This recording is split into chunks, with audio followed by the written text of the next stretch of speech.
Halo adik-adik, bertemu kembali dengan kakak dalam Bimbel Cyber mata pelajaran Bahasa Inggris.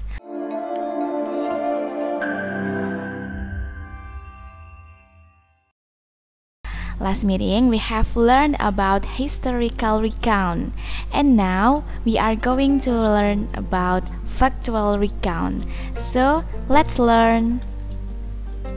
Nah, sebenarnya apa sih factual recount itu? Kita cari tahu ya.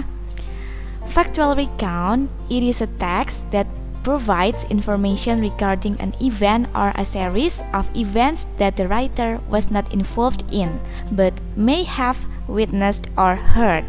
Jadi, untuk factual recount itu merupakan teks yang memberikan informasi berkaitan dengan suatu peristiwa atau serangkaian peristiwa yang penulisnya tidak terlibat langsung di dalamnya.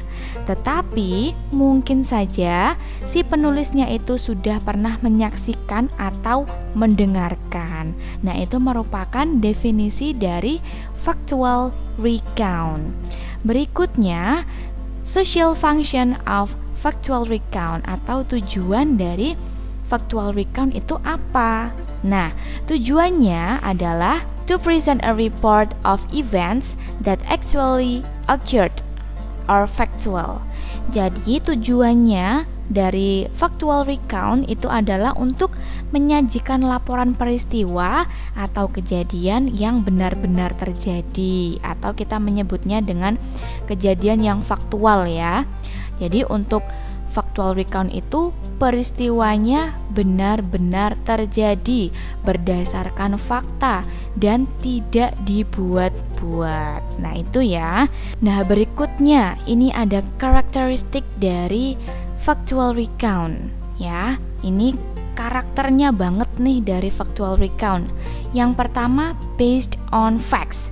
Jadi semua cerita yang disajikan dalam factual recount itu berdasarkan fakta. Artinya tidak ada satupun peristiwa yang dibuat-buat. Itu ciri yang pertama dari factual recount. Yang kedua adalah use third person point of view. Kenapa menggunakan sudut pandang orang ketiga? Tadi ya, karena penulis itu tidak terlibat langsung di dalamnya, melainkan si penulisnya itu pernah menyaksikan ataupun mendengar dari peristiwa itu. Makanya menggunakan sudut pandang orang ketiga. Nah, berikutnya example of factual recount. Kita bisa menemukan factual recount itu di mana? Nah, factual recount it may be found a newspaper article or news broadcast.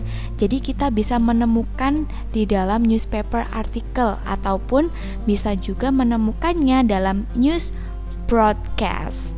Itu ya adik-adik pembahasan kita berkaitan dengan factual recount. Untuk pertemuan berikutnya, kita masih akan belajar berkaitan dengan types of recount text, yaitu imaginative recount. So, untuk adik-adik di rumah, jangan lewatkan video-video menarik lainnya dari Bimbel Cyber. See you!